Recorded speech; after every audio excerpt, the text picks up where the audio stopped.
Hello, everyone. I'm going to be talking about a case study today relating to Mars again. Uh, and what we're going to be talking about is a Mars sample return mission too risky? Obviously, going to space can be very risky, and we want to determine whether it's worth going back to Mars and what we could find and whether the risks are worth taking.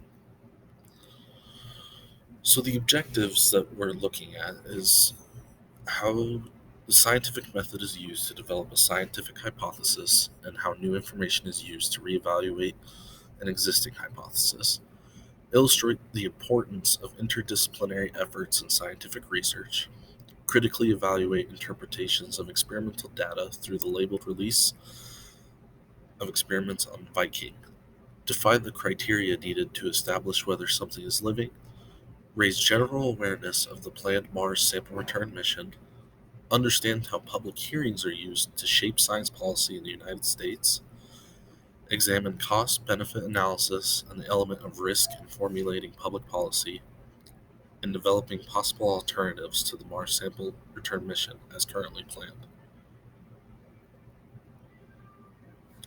So, looking at these questions, is there evidence of life to study? What can we gain from going back? What are negative impacts if the mission is a failure? And what are the financial implications? So, looking at the science, we have to think about the physical properties of Mars. We got to think about the atmosphere, the distance, geology, and temperature.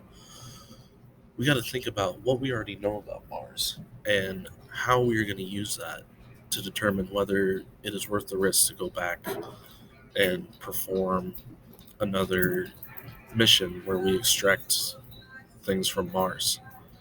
We also need to think about launching into space and the dangers behind that. What are the physics behind it? What are the physics that we have to use, calculate out, and what's the probability of the mission being a success? So, based on what we've talked about, it's time to present your argument. Should we go to Mars for a sample return, and why or why not? If you don't think we should go to Mars for a sample return, what are some alternatives to learn more about Mars? How can we understand Mars and continue to learn and develop our knowledge of not only Mars, but the rest of our solar system? And if we should go, why do you think it's worth the risk? Do you think we can what safety measures do you think we can perform in order to prevent accidents? And why do we think this is an absolute necessity to make happen? Thank you for your time. I hope you